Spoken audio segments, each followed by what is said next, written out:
Patanjali Keswani, Chairman Managing Director at Lemon Tree Hotels, to talk about soaring prices, the outlook on demands, the government's tourism push impact, and lots more. Thank you so much for taking time out. And, we've clearly been paying phenomenal prices of late. A lot of hotels have been booked out. We've been, paying double across the board. And it seems that now hotel prices are looking to keep rising over the next few years, given the state of the hotel industry and things having opened up, of course, post the pandemic. What is the outlook on, ARRs and rates in general, Mr. Keswani? So, well, if you look back, at the rates, say 15 years ago, our rates today, and I'm talking about the hotel industry, are still 20-30% below those. So this is just to provide context. I think, what are you comparing the rates to? So when I look at India, you have to keep in mind that the factor costs, the input costs are very high, whether it is interest, length of debt, whether it's the cost of land. So from that perspective, the rates today are actually very reasonable, in my opinion. And if I compare it, as I said, to 15 years back, they are 30% below that. So and why did this happen? Why did the rates come down? Is because in the last 15 years, for most of that period, there has been a greater growth in supply than in demand. Now, going forward, and you have to keep in mind that the hotel industry is like the oil industry. A very small imbalance in demand and supply leads to a huge difference in price. You must have noticed that just a few days ago, they talked about cutting global supply of oil by 1%, and they're expecting the price to go up by 10%. So the hotel industry is rather similar. So here is the deal right now. My opinion is that for the next 4 to 5 years, demand will continue growing at about 1.5 times the GDP, which is about 8 to 10%, and supply is going to grow at 5. So sorry to disappoint you, but I think every year for the next 4 years, prices will go up by anywhere from 20 to 25%, as it happened way back in 2004 to 2008. And occupancies will also increase. So bottom line is that you're going to keep seeing higher prices till such time the return on the assets, the ownership of hotel assets, it's about 17-18%. So that's the bad news. Yep, but you're, I'm sure, smiling on the back of that news. We, of course, as consumers aren't. But there's been the recent news as well, a 22 lakh, what you've acquired, 22 lakh CCPS of Fleure hotels. Can you tell us a little bit more about that expansion, what the rationale is? Well, Fleure is an asset company which we co-own with the world's third largest pension fund manager, the Dutch pension fund called APG. We own roughly 60%, they own roughly 40%. So during COVID, they had, bought preference shares worth 175 crores or invested in Fleure, preference shares worth 175.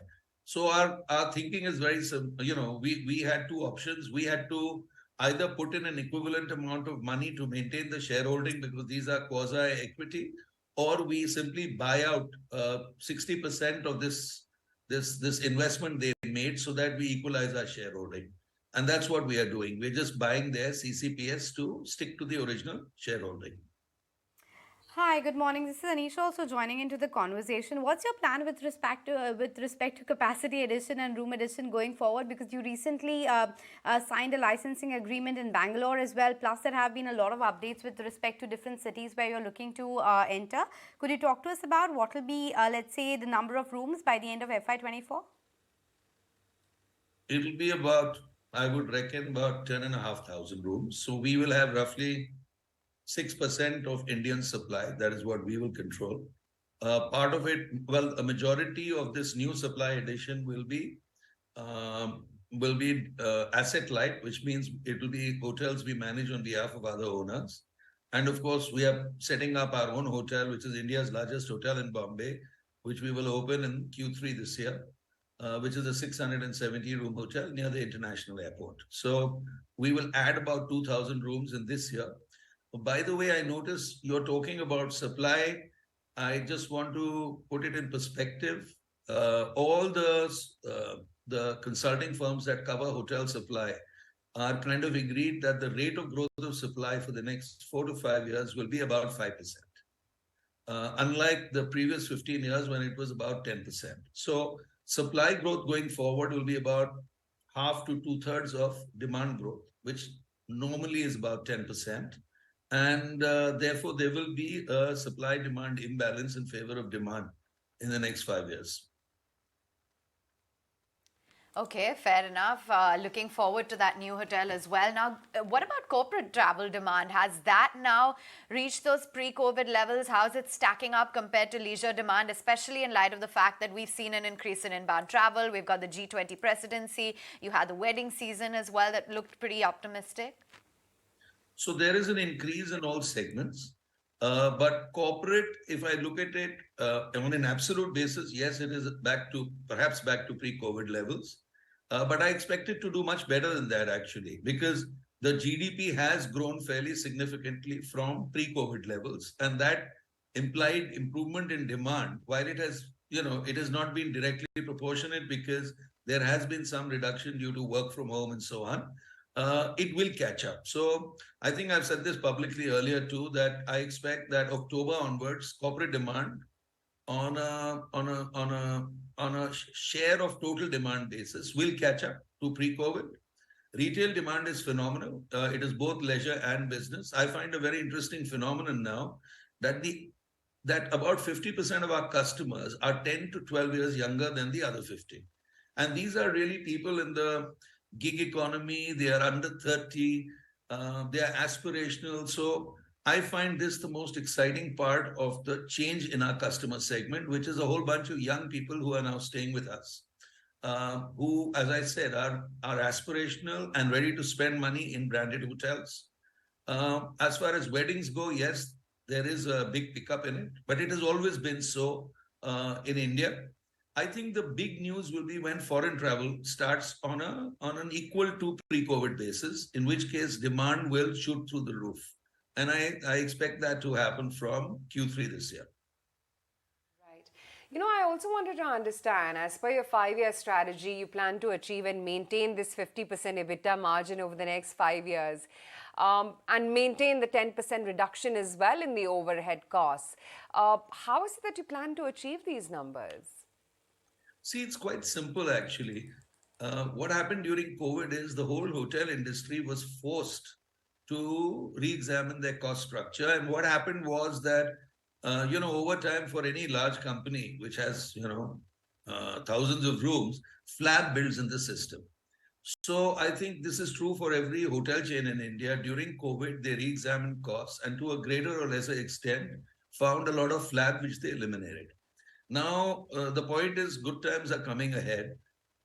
I expect as good or prudent risk management, every hotel company will try and ensure that those flabby costs don't come back into the system. So our EBITDA margin, yes, it's crossed 50%. I have also said in many fora that, we will ensure that we maintain it.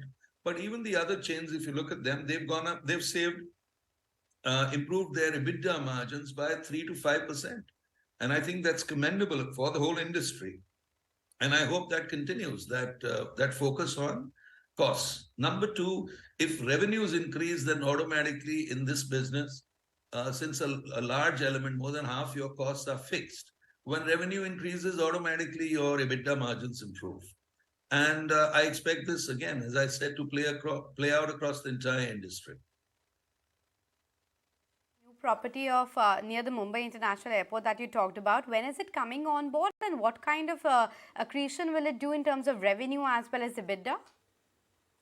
So I expect it will soft open by October this year. We are investing about 1,000 crores and it's a debt-free investment. It is purely from internal accruals. We have already invested, I think, about 600 crores. This will generate on a stabilized basis, I think, about 320 crores of revenue and about 190 crores of EBITDA. All of the funding from the following year. I know you talked about that this one is at least funded through internal accruals, but overall at the balance sheet level, are you expecting the debt to go up because of the rapid expansion? No. In fact, quite significantly cash flow positive because, we have, even when we are hypothetically, we were PBT or PAT zero due to depreciation, we have cash of about 100 and some crores. So, my expectation is that Lemon Tree as a standalone entity will be debt free in the next 3 years. And Fleure Hotels, which is the joint venture where a lot of capital expenditure has occurred just before COVID and now, will be debt free by an additional year or two. So, as a group, we should be debt free by about 4 to 5 years from now. Free at the group level in the next 4 to 5 years. Mr. Keswani, appreciate you joining us and talking to us about how the balance sheet looks like, what's the expansion plan, and more importantly, how the room rates are likely to inch only higher.